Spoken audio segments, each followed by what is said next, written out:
Today, we're coming to you live on location from... Matt. What?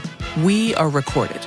And very much alive from the Trader Joe's store at 425 South Main in Providence, Rhode Island. Let's go inside Trader Joe's.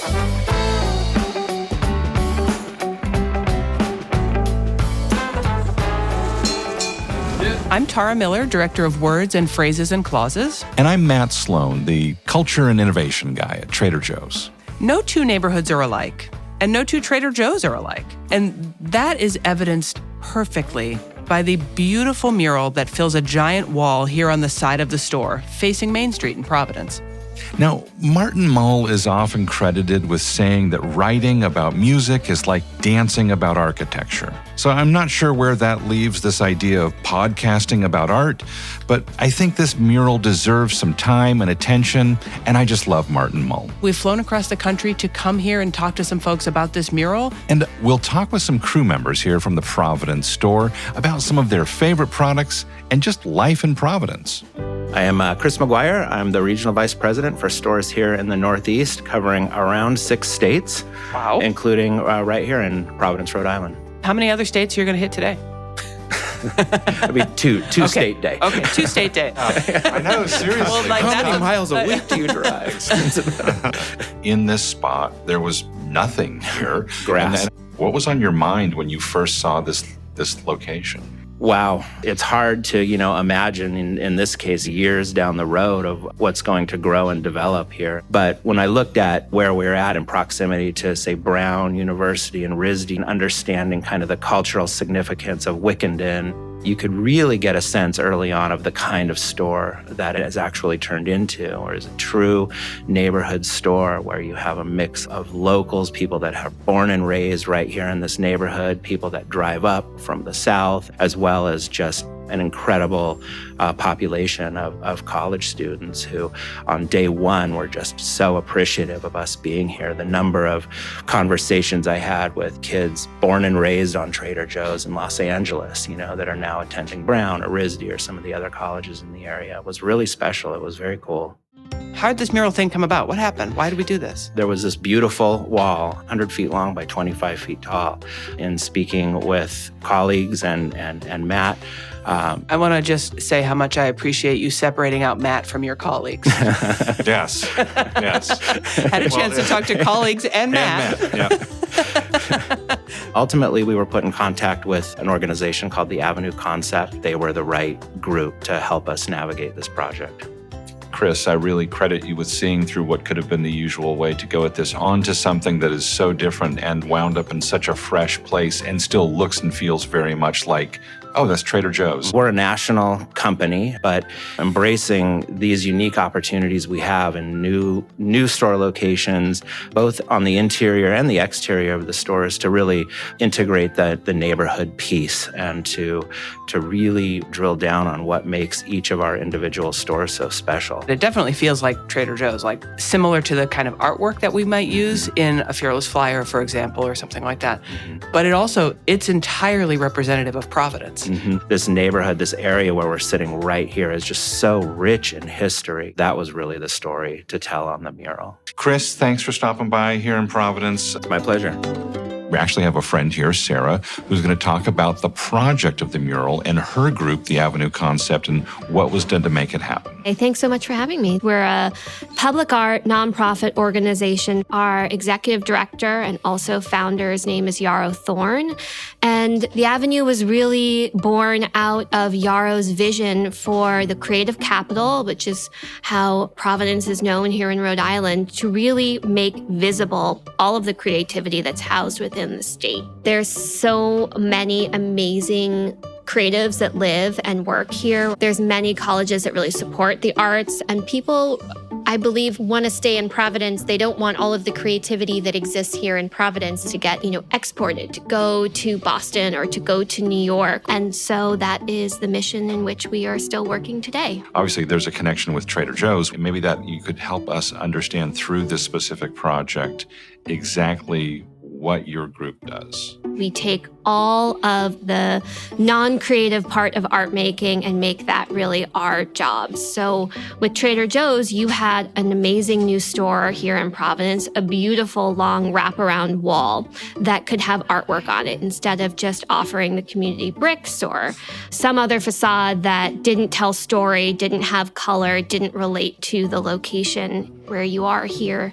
But an artist who is so wonderful at what they do, right? So they're a creative person, they're engaged in the work of design and in research. That's where the Avenue comes in. We offer value both to partnering organizations like Trader Joe's that have a need or have a desire to have artwork, and then artists who have a voice and have a vision and need a canvas in which to do their work. So for this particular project, how did you find an artist?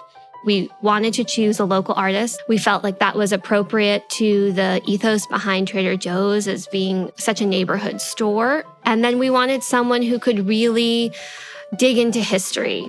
And so Greg Was Here, which is the artist that was selected, was really our top choice. Greg, operating as Greg Was Here, is that amazing blend that is so rare. The researcher, the historical archivist, and the fabricator all in one. And I think that's what was such a draw for us. That was all in Greg. Greg worked with Look Alive Signs, another local artist who really did wonderful work on this wall. And then he was assisted by Nick Platzer, who's another staff member here at the Avenue. Nick is our mural program manager. The entire project was supported by a larger team, and that started about a year out from production.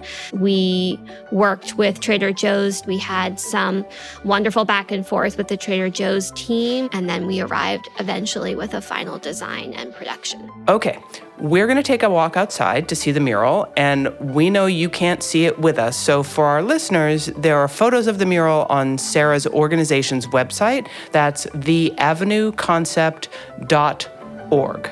Let's go. Morning. I love these little squashes. We've been talking inside. Now we're coming out. It's a beautiful day.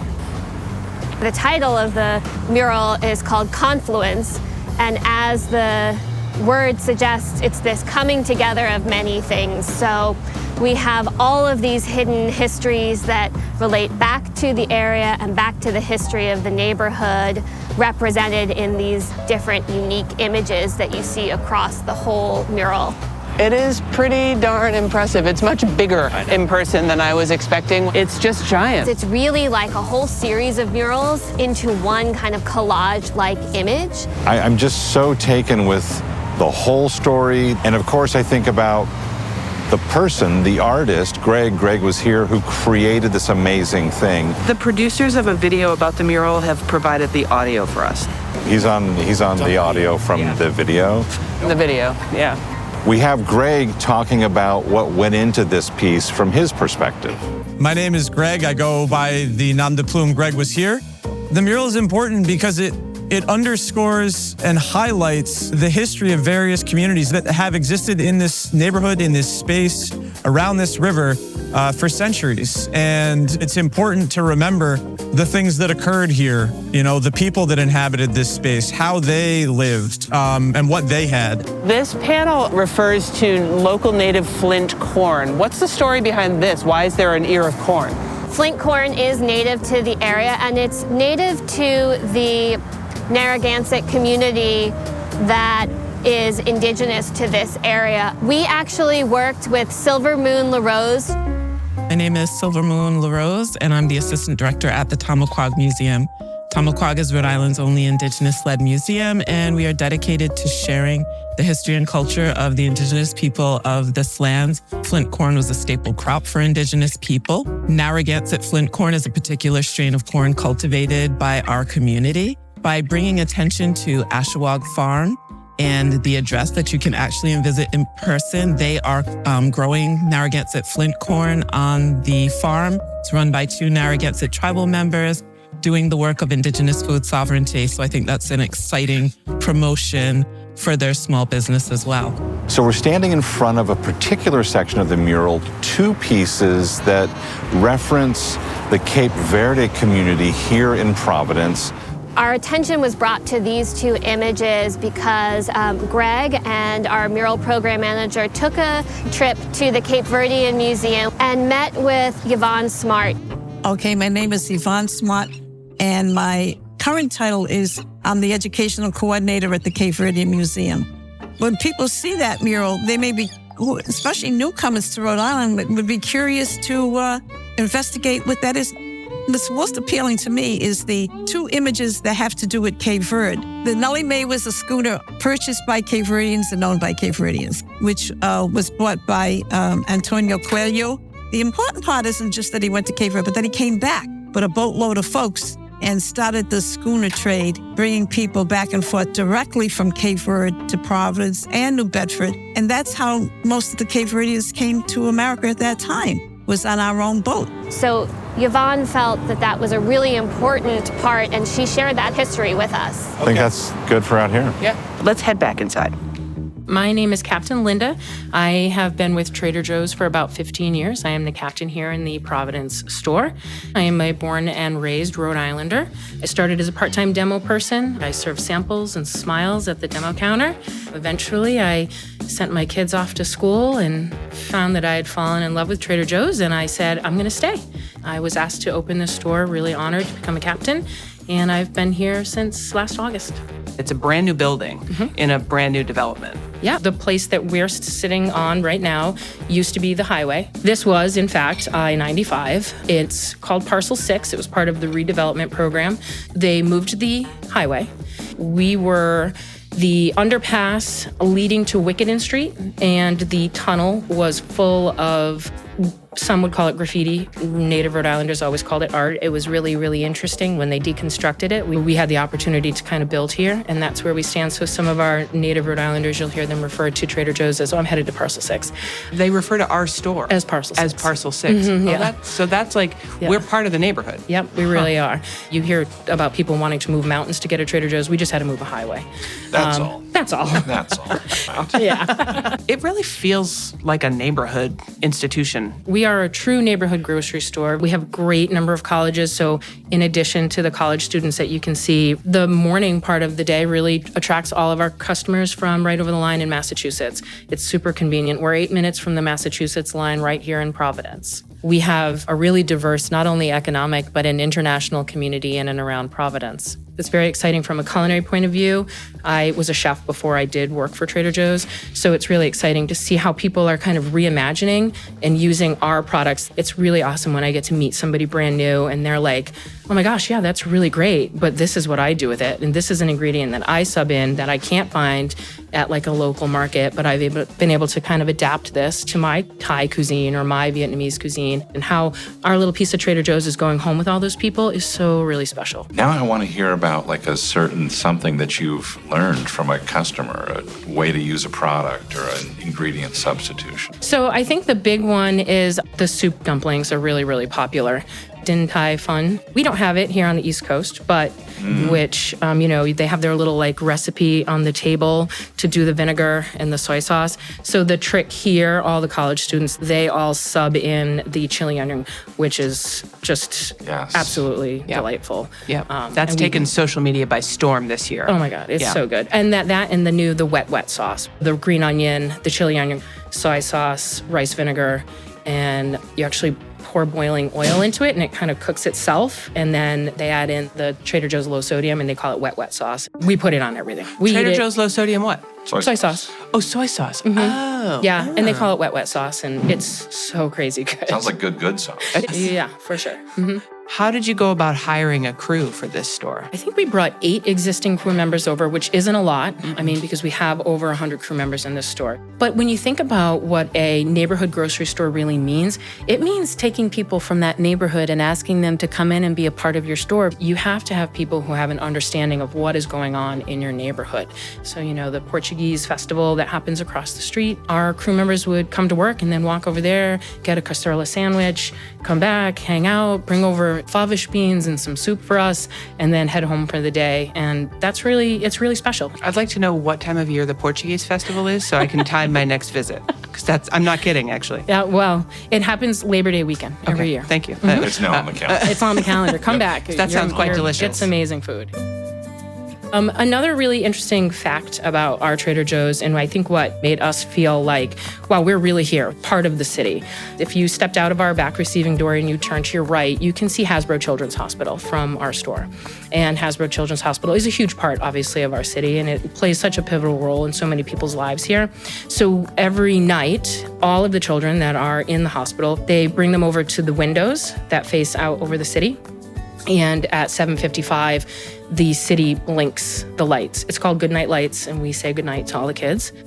Right away, as soon as our big red light went on, they called and they were like, hey, the kids can see your light. What's that light? And we were like, it's us, it's Trader Joe's, we're here. They're like, you have to blink your light for us. And so if you're fortunate enough to drive through the city at 7:55, you're gonna see Trader Joe's blinking its light and saying goodnight to the kids. Oh, wow. And then the kids go to bed. That's a goosebump. You kind of It's just so great. made me cry. Goodnight lights. Yep. Mm-hmm. Wow, what a Yeah. beautiful thing to do. Linda, we'd love to talk to some crew members. Are there any crew members who you think might want to chat with us? Eagerly. Oh, you send them back? Yeah, absolutely. Yeah. Hello, my name's Melissa. My name's Jesse. I am Victoria. How did you end up working here? I grew up working in the restaurant business. I was a cheesemonger, and a fellow cheesemonger told me that they were working at Trader Joe's. She said, I love it.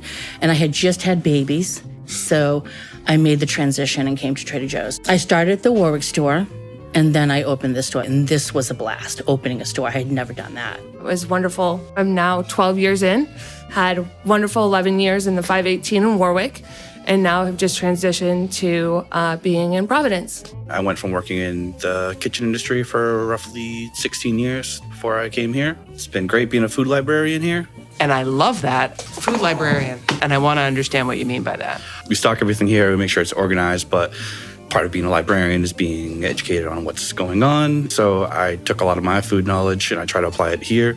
And I'm thinking like a great librarian as a resource helps people find answers to questions. Oh yeah, no, I mean, I'm constantly getting stopped. Hey, can you help them with this? What are our allergies for this? What can you recommend with this kind of thing they're doing? I get a lot of those questions here. Okay, what do you hear most often? Where's the ricotta? Where's the coffee? And then I get a lot of what's your favorite X from every customer usually online. What is your favorite X?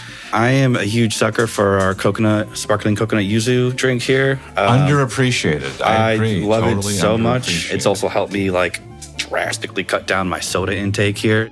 I really love the teeny tiny apple pies. They're so good. Yeah, I mean, because I was wondering, do we need another form of apple pie? And the answer is a resounding yes, we Absolutely. I think that's an everyday thing. do. But It's limited. It's limited? Yeah. Oh, well, what's your favorite Trader Joe's product today? Now I'm really digging the bird's nest. I always love those. I haven't thought about those in a while. I love those. Yeah, they're delicious. Do you air fry them? I do, and I was Aha. against the air fryer for the longest time. I'm on your team, but everyone- apparently you crossed over to Well, I Pro crossed Air over Fry. because they bought one here, and then we started demoing things. And the first one's free. And Yeah, I get so it. everyone was all into the air fryer, and then until I tried it. I always have Okay. to take an opportunity to put in a plug for an air fryer, which makes yeah. Matt crazy because he's anti-air fryer, but he hasn't It tried. does make things crispy because that was my big thing. I was like, "There's no way this is making this crispy," and it did. It does. I started with our handsome cut fries, and sure enough, they came out crispy. The thing is, if you put them in a fryer basket in oil, they'd be crispy. Well, and sure. the air fryer accomplishes that without the extra oil. So there you go. What's your favorite product to make in the air fryer? The salmon. I do a mustard and honey combination, and I just glaze it, one of our barbecue salmon cuts, How long do you cook it? for about 20 minutes. So quick and easy. Where do you come down on the air fryer debate? I don't own one, and I've never actually used one. This is a refreshing turn in the conversation. I haven't really delved into it, but I could see how it has its uses. Yeah, exactly right. I would be doing a disservice to all my cheesemongers if I didn't mention a cheese. And I will say, if the building was burning, I would have to grab a French brie. One of my favorite, yeah. Do you have a particular one? Because I sometimes feel flummoxed standing in front of the cheese case because we have a lot of brie options. I'm a big fan of the orange label, the traditional French double cream. That is the real deal. There's a little funk there that you have to learn to appreciate. Yes, it has a bold nose, but it's delicious. Absolutely. Yeah. That's a good one. All of our cheeses over there are fantastic. The mushroom brie that we have, I'm usually taking home roughly half a wheel week of that brie. Just my favorite go-to. What's a thing about Providence that you can share with people who don't know Providence? Like, what's something people should know about Providence? Water fire. What's that? Water fire. Water fire is when they light up the canal. They have braziers and they put wood in there and then they light it up and they play music and pipe it into the canal. So people come from all over to see that in the warm months. Okay. Yeah, and usually on weekends. Oh, that's pretty cool. Yeah. Water fire. I'm learning a lot today. I grew up in New England, but I don't know a whole lot about Providence. It's a beautiful city. Have a wonderful new pedestrian bridge that overlooks the city, especially on a day like today when it's gorgeous and sunny. Providence put on its best for us today, for sure. Yes, we did. It's a big thing is like collaboration and camaraderie is like a big thing here. Plus, they're very accepting, diverse, and, accepting. I love the idea of a city being known for its collaborative and accepting nature. That's a nice thing to say about the city you live in. Right? It's what's kept me here for the past 12 years, We good? That's great. Really appreciate it. You're welcome. Thank you, guys. Thanks for coming. This is really cool. Pleasure. Bye. Thanks, Melissa. Thank you. Matt, I would say this was a providential use of our time to come to Providence, Rhode Island. Well said. There's a phrase that's well known here in Providence, what cheer? And I guess it's maybe a shortened version of what cheery news do you bring, some old English phrase. And they might interject a Narragansett word. And there's all this cumulative mixing of culture and cultural references here. I love this town. Yeah, I feel the what cheer when you walk in to this store. It really feels cheery. It very much feels part of this neighborhood, and it makes me feel like this is a neighborhood I'd like to get to know a little more. And we'll have more podcast adventures to share from stores, from who knows where. Hit that free subscribe or follow button. It is free and worth every penny. Until next time, thanks for listening. And thanks for listening.